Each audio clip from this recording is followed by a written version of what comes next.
Good morning friends, मैं विजयराज त्रिवेदी गणित शिक्षण की क्लासेज में आज के प्रकरण पर बात करना चाहता हूँ। पिछले वीडियो में हमने गणित की परिभाषाएं और अर्थ और संप्रत्यय के संबंध में पढ़ा था। आज हम गणित की विशेषताएं एवं मूल्य के संदर्भ में पढ़ेंगे। तो सबसे पहले हम गणित की विशेषताओं के बारे में बात करना चाहते हैं। तो जो गणित की विशेषताएं हैं, तो पहली विशेषता है गणित के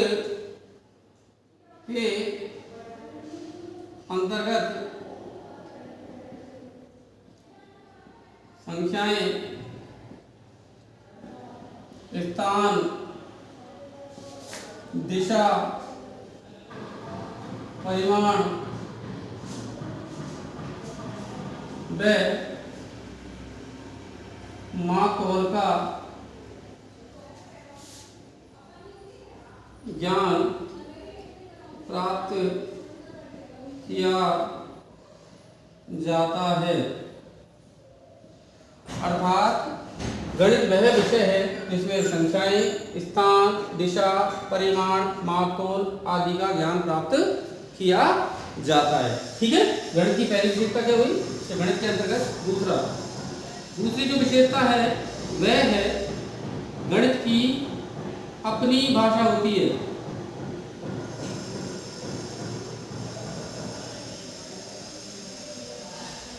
ठीक है, भाषा से तात्पर्य यह है कि कम्युनिकेशन, कहने वाला वक्ता जिस अर्थ में संप्रेषण करता है, श्रोता उसी अर्थ में लेता है, तब वह एक भाषा कहलाती है।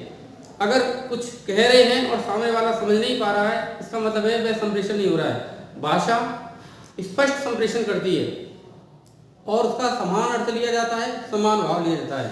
ठीक उसी प्रकार गणित की अपनी भाषा होती है। गणित की भाषा में कुछ तत्व शामिल हैं। गणित की भाषा में गणित के प्रत्यय,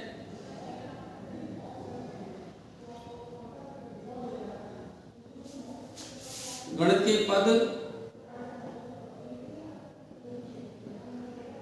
गणित के संकेत,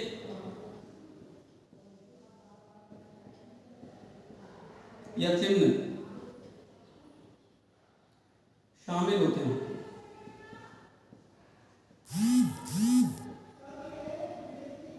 ठीक है, यानी गणित की अपनी एक भाषा होती है। उसको पूरे ग्लोबल लैंग्वेज कहते हैं। ग्लोबल लैंग्वेज इसलिए कहते हैं क्योंकि आज के समय में गणित पूरे विश्व में समान रूप से समझी जाती है, समान रूप से पढ़ी जाती है। उसका एकमात्र कारण है गणित के संकेत और चिन्ह। ठीक है, गणित के प्रत्यय भले ही अलग अलग भाषा में लिख दिए जाएं, पर उनका जो मतलब है, अर्थ है, वो समान होता है।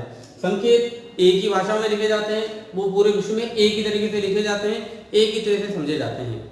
ठीक है, तो गणित की अपनी एक भाषा होती है। तीसरी जो विशेषता है, गणित के जो ज्ञान का आधार है,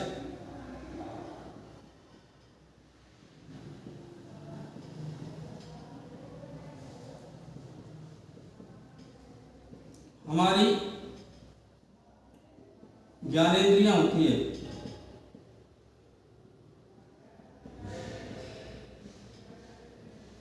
अर्थात गणित का कोई भी ज्ञान प्राप्त करना है तो उसमें हमारी सभी ज्ञानेंद्रियां काम करती हैं। जैसे हम हमारी स्वादेंद्रिय जीभ की बात करें तो किसी वस्तु की मात्रा, किसी पदार्थ की मात्रा किसी मिश्रण में या यौगिक में ज़्यादा या कम है तो उसको बता देती है कि तीखा ज़्यादा है या मीठा ज़्यादा है, या मीठा कम है या तीखा कम है, या कड़वा है। तो उस आधार पर हम उस पदार्थ की मात्रा का अंदाज लगा सकते हैं। तो यानी गणित का ज्ञान हो गया कि वस्तु की मात्रा ज़्यादा थी या कम थी। उसी प्रकार से कोई रफ है, कोई जो सरफेस है, सतह है, वो रफ है यानी खुरदरी, या इसमें चिकनी है, तो उसका पता हमारी त्वचा बता देगी, हम जैसे हाथ फेरेंगे। ठीक है ना, हमारी आंखें हैं, किसी वस्तु के आकार प्रकार के बारे में बता देगी कि उसका आकार कितना बड़ा है या कितना छोटा है, या दूरी के बारे में एहसास करा देगी कि हमसे वो कितनी दूर है या हमारे पास है। इसका मतलब है गणित के ज्ञान का आधार जो है वो हमारी ज्ञानेंद्रियां होती है। ठीक है ना, तो गणित की 3 विशेषताएं हमने पढ़ी। अब चौथी विशेषता के बारे में बात करते हैं। मूर्त अध्ययन किया जाता है।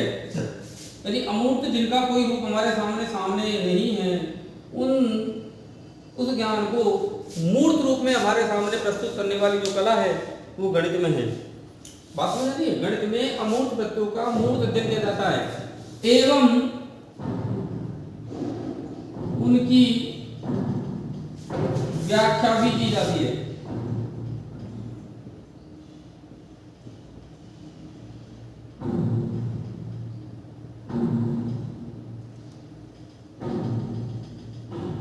यानी गणित में अमूर्त प्रत्ययों का मूर्त अध्ययन किया जाता है और उन अमूर्त प्रत्ययों की व्याख्या भी की जाती है। गणित एक ऐसा विषय है जो अमूर्त प्रत्ययों को मूर्त रूप में हमारे समक्ष प्रस्तुत करने में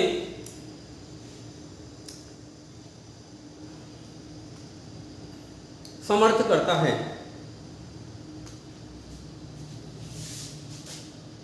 छठी विशेषता है गणित के नियम, सिद्धांत, सूत्र,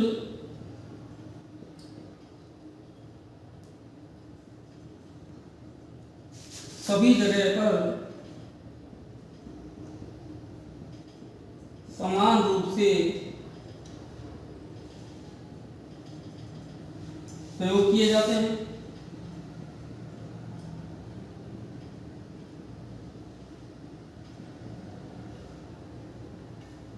विश्लेषित किए जाते हैं।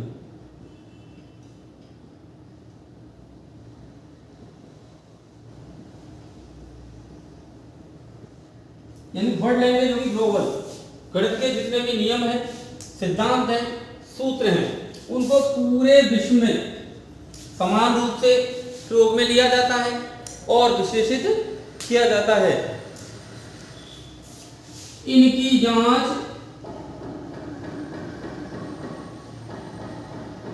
किसी भी समय व स्थान पर की जा सकती है। दोबारा समझना, गणित के जो नियम हैं, सिद्धांत हैं, सूत्र हैं, गणित के नियम, सिद्धांत, सूत्र सभी जगह पर पूरे वर्ल्ड में समान रूप से प्रयोग किए जाते हैं, विश्लेषित किए जाते हैं और इनकी जांच भी किसी भी समय, किसी भी स्थान पर, किसी भी समय और स्थान पर की जा सकती है। ठीक है ना? तो गणित की हम 6 विशेषताओं को पढ़ चुके हैं। अगली विशेषता के बारे में बात करते हैं। गणित की जब 7वीं विशेषता की बात करते हैं तो गणित जो है वातावरण में पाई जाने वाली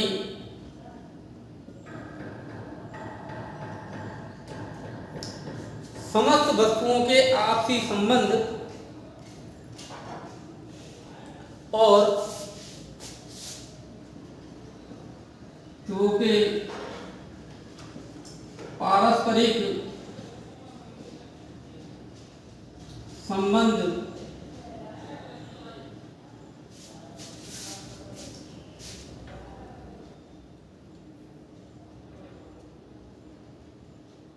की जांच की जाती है, वे उनके निष्कर्ष प्राप्त किए जाते हैं। अर्थात इस प्रकृति में मौजूद किसी भी पदार्थ, किसी भी वस्तु का दूसरी वस्तु से कोई संबंध है तो उसकी जांच करने के लिए वातावरण में पाए जाने वाली वस्तु के पारस्परिक संबंध, एक दूसरे से उनका क्या रिलेशन है, क्या वो कहीं मैच खा रहे हैं या क्या कॉमन है, क्या डिफरेंट है, इन सब चीजों की जांच गणित के माध्यम से की जाती है और उनके निष्कर्ष भी निकाले जाते हैं। ठीक है? और निष्कर्ष भी कैसे होते हैं? संख्यात्मक।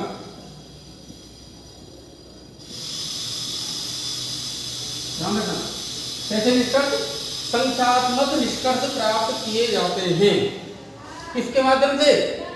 गणित के माध्यम से। तो गणित की जो आपने 7 विशेषता पढ़ी वो आपके समझ में आ गई होगी। गणित जो है इस वातावरण में पाई जाने वाली प्रत्येक वस्तु के पारस्परिक संबंध की जांच करता है और उनके संख्यात्मक निष्कर्ष निकालता है। ठीक है।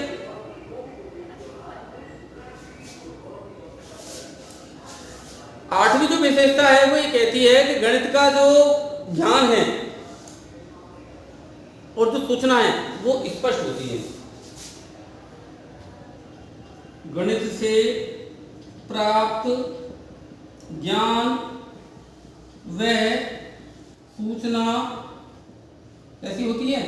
स्पष्ट होती है। ठीक है।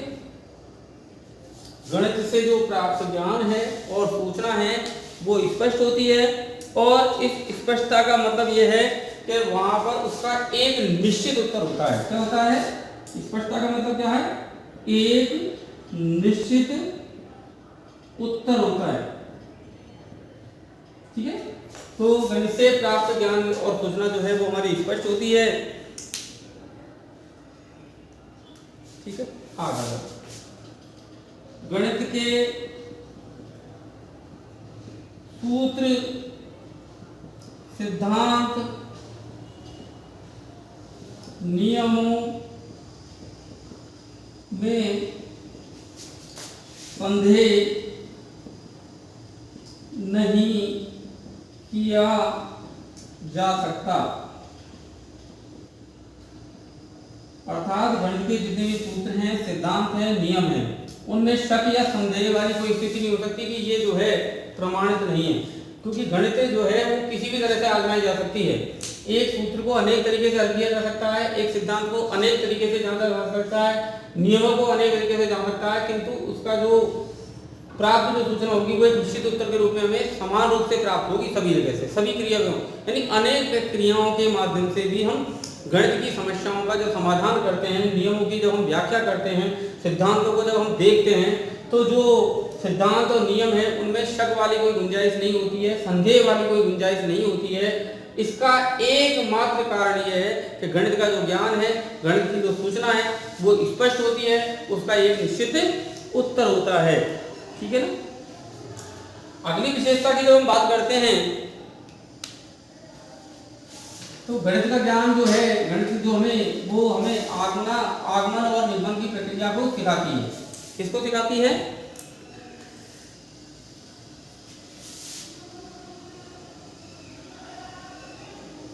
गणित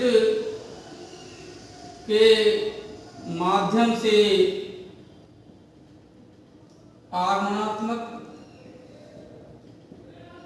अर्थात इंडक्टिव, निगमनात्मक डिडक्टिव व सामान्यीकरण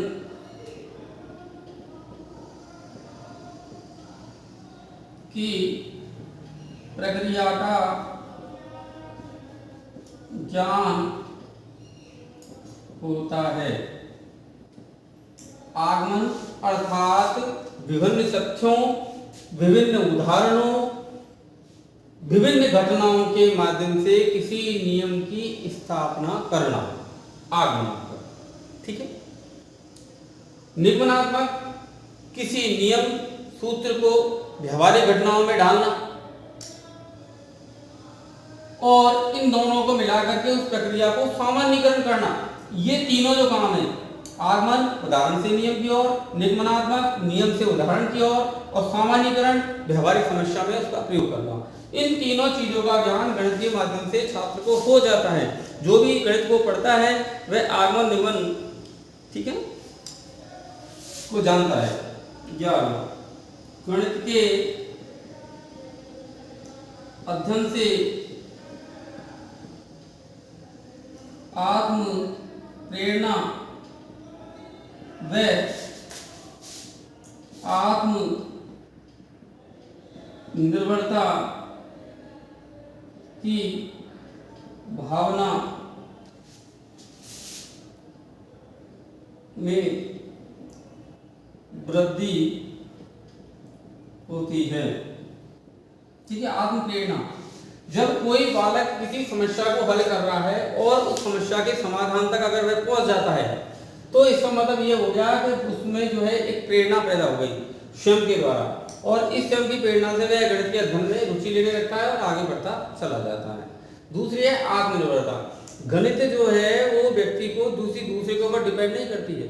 गणित पढ़ने वाला व्यक्ति खुद स्वयं आत्मनिर्भर होता है, उसमें आत्मनिर्भरता की भावना जन्म लेती है।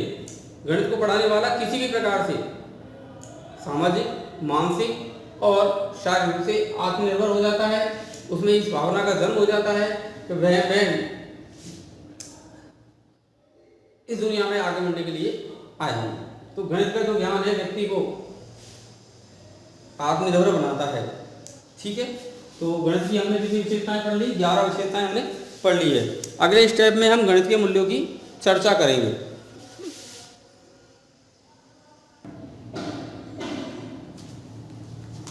इस वीडियो के अंतिम भाग में आज हम गणित शिक्षण के मूल्यों पे चर्चा करते हैं। तो गणित शिक्षण के जब मूल्यों की चर्चा करते हैं तो गणित शिक्षण के ये मूल्य माने गए हैं। इन मूल्यों को अगर हम समझने का प्रयास करें तो पहला है सौंदर्यात्मक एवं कलात्मक मूल्य, यानी व्यक्ति गणित जो बालक या जिसने भी गणित का अध्ययन किया है वह इस प्रकृति के सौंदर्य और कला की प्रशंसा करेगा और वह नवीन निर्माण में गणित की मदद से नवीन निर्माण करेगा। वह अपने आप को सौंदर्य के प्रति आसक्त बनाएगा, अपने आप को कला के प्रति आसक्त बनाएगा और नवीन सौंदर्य और कला की ओर उन्मुख होगा। ठीक है, बौद्धिक मूल्य, जितने भी हम विषय पढ़ते हैं उनमें एकमात्र विषय है गणित, जो बालक की बुद्धि की परीक्षा लेता है, बालक की बुद्धि को आगे बढ़ाता है, बालक की बुद्धि को जो है वो परखता है और गणित की समस्याओं के माध्यम से बालक की जो बुद्धि है वो तीक्ष्ण प्रखर होती चली जाती है। तो इसका मतलब है गणित एकमात्र ऐसा विषय है जिसमें बालक की बुद्धि का सर्वाधिक उपयोग किया जाता है। ठीक है, प्रयोगात्मक मूल्य, जो बालक गणित को पढ़ता है गणित के माध्यम से वह विभिन्न प्रयोग करने में सक्षम हो जाता है और वह मन में नवीन कल्पना करके उनको प्रयोगों के माध्यम से सिद्ध करने की अपनी क्षमता को विकसित करता है। अगला है अनुशासनात्मक मूल्य, यानी गणित पढ़ने वाला बालक या जिसने गणित को पढ़ा है अपने जीवन में हासिल किया है जो गणित को, तो वह व्यक्ति अनुशासित माना जाता है। कहने का मतलब है एकमात्र ऐसा विषय है जिसको पढ़ने वाला बालक अनुशासन को सीखता है गणित के माध्यम से। ऐसा कहा भी जाता है कि गणित जो विषय है वो अनुशासन का विषय है, यानी आपको इसमें समय की, मन की, अपनी प्रतिबद्धता की अनुशासनात्मक देनी पड़ती है, तभी आप गणित को सीख सकते हैं। तो बालक अगर अपने जीवन में अनुशासित है तो वो गणित को सीखता जाएगा और गणित को सीखने के लिए अनुशासित होना ही पड़ेगा। अगर गणित पढ़ने के लिए अनुशासित नहीं होगा तो गणित का ज्ञान प्राप्त नहीं किया जा सकता। इसके माध्यम से बालक अनुशासित सीखता है। तो इसका मतलब है गणित सभी को अनुशासन सिखाती है। अगला है सामाजिक मूल्य। सामाजिक मूल्य का मतलब ये हो गया गणित एकमात्र ऐसी विषय है जिसके माध्यम से बालक अपने जीवन में समाज को बहुत कुछ देने की सोचता है, साथ साथ समाज को वह इस स्तर तक पहुंचाने का प्रयास करता है कि जो है समाज अन्य समाजों के साथ तुलना करते हुए और आगे बढ़े। ठीक है, अगला है सांस्कृतिक मूल्य। गणित के माध्यम से पूरे विश्व की संस्कृति को जाना जाता है, समझा जाता है, परखा जाता है और समय काल के दृष्टिकोण से भूतकाल से वर्तमान काल तक इस संस्कृति की व्याख्या की जाती है। इस आधार पर संस्कृति का नवीन निर्माण होता रहता है। सभी संस्कृति में जो आक्षेप आ चुके हैं, जो संस्कृति में परंपराएं समाज के दृष्टिकोण से हानिकारक है, उनको दूर करने का काम भी किया जाता है। प्राचीन इतिहास को गणित के माध्यम से संस्कृति के नवीन प्रत्ययों को जोड़ा जाता है। ठीक है, अगला है नैतिक मूल्य। गणित के माध्यम से अगर एक बालक गणित का होमवर्क भी करता है तो वह स्वच्छता को सीखता है। ऐसा कहा जाता है कि गणित का होमवर्क स्वच्छता के साथ किया जाना चाहिए, तभी वह समझ में आएगा। स्वच्छता, नैतिकता, बात में ईमानदारी, कर्मठता, समय की पाबंदी, ये सब ज्ञान नैतिक मूल्यों के अंतर्गत आते हैं और जो प्रत्येक बालक को गणित के माध्यम से सीखने में आसानी होती है। ठीक, तो गणित का पढ़ने वाला बालक, गणित को सीखने वाला बालक वह निश्चित रूप से नैतिकता का पालन करेगा, ऐसा मानना है। जीविकापार्जन मूल्य, इसका मतलब हो गया गणित को सीखने से आप अपने जीवन को जो है स्थायी रूप से आप अपनी दैनिक आय का साधन बना सकते हैं। यानी गणित विषय ऐसा है, जिस व्यक्ति ने गणित के बारे में जान लिया, समझ लिया, वह अपनी इस गणित के ज्ञान का उपयोग अपनी जीविका पार्जन में करता है और गणित उसके इस जीविका पार्जन को स्थायी रूप से बनाती है। ठीक है। अगला है मनोवैज्ञानिक मूल्य। गणित बालक के मन को, बुद्धि को प्रगाढ़ करती है। प्रगाढ़ करने का तात्पर्य हो गया कि वह मन में इस तरह की भावना बढ़ सकती है, आई कैन डू, मैं कुछ कर सकता हूं, और यही जो भावना उसमें मन बढ़ जाती है तो वह एक साइंटिफिक तरीके से ज्ञान की तलाश करता है और मन को समझने का प्रयास करता है। गणित को पढ़ने वाला, पढ़ाने वाला दूसरे के मन को अच्छी तरह समझ सकता है। इस तरह से हम कह सकते हैं कि एक बालक को मनोवैज्ञानिक बनाने में भी मदद करती है। अगला है वैज्ञानिक मूल्य। आपको गॉस की परिभाषा याद होगी, बेले की परिभाषा याद होगी, कल पढ़ाई थी मैंने। गॉस ने कहा था कि गणित जो है सभी विज्ञानों का प्रवेश द्वार है। कहा था कि नहीं कहा था मैंने? ठीक है, नहीं, सभी विज्ञानों की रानी है, ये तो हॉक ने कहा था। हॉक ने कहा था गणित सभी विज्ञानों का प्रवेश द्वार है। हॉक को याद करेंगे तो फिर उसके बाद अगर गॉस को याद करेंगे तो गणित सभी विज्ञानों की रानी है, और जब बेले को याद करेंगे तो उसने कहा था गणित सभी विज्ञानों का नौकर है। तो ये तीनों परिभाषाएं इस बात को बताती है कि बिना गणित के किसी भी विज्ञान को पढ़ना संभव नहीं है। इन तीन परिभाषाओं के आधार पर हम कह सकते हैं कि ये तीनों परिभाषाएं गणित को विज्ञान के लिए अनिवार्य मानती है। तो अगर गणित कोई बालक पढ़ लेता है तो किसी भी विज्ञान में वह प्रवेश कर सकता है और आसानी से अपने अंदर वैज्ञानिक मूल्यों को डेवलप कर सकता है, विकसित कर सकता है। अगला है अंतर्राष्ट्रीय मूल्य। अंतर्राष्ट्रीय मूल्य एक लैंग्वेज, एक पूरे वर्ल्ड की, यानी गणित पूरे विश्व में समान रूप से पढ़ी जाती है और पढ़ाई जाती है। जब समान रूप से पढ़ी जाती है और पढ़ाई जाती है तो ये ग्लोबल लैंग्वेज होगी। ग्लोबल का मतलब वैश्विक, वैश्विक का मतलब अंतर्राष्ट्रीय। और जब हम अंतर्राष्ट्रीय संबंध एक दूसरे के साथ जोड़ेंगे गणित के माध्यम से तो निश्चित रूप से अंतर्राष्ट्रीय मूल्यों की स्थापना भी होगी। यानी गणित में जो भी ज्ञान किसी भी देश में प्राप्त किया जाएगा वो पूरे वर्ल्ड में प्रसारित हो सकता है, क्योंकि पूरे वर्ल्ड में समान रूप से गणित को पढ़ा जाता है और समझा जाता है। तो आज के वीडियो में मैंने आपके सामने दो प्रश्नों को हल करने का प्रयास किया था। पहला प्रश्न गणित की विशेषताएं, दूसरा प्रश्न गणित शिक्षण के मूल्य। ठीक है ना? आप इनको अपनी कॉपी में उतार सकते हैं और समझने का प्रयास कर सकते हैं। आपकी आने वाली परीक्षाओं में ये मदद करेगा। ठीक है, थैंक यू।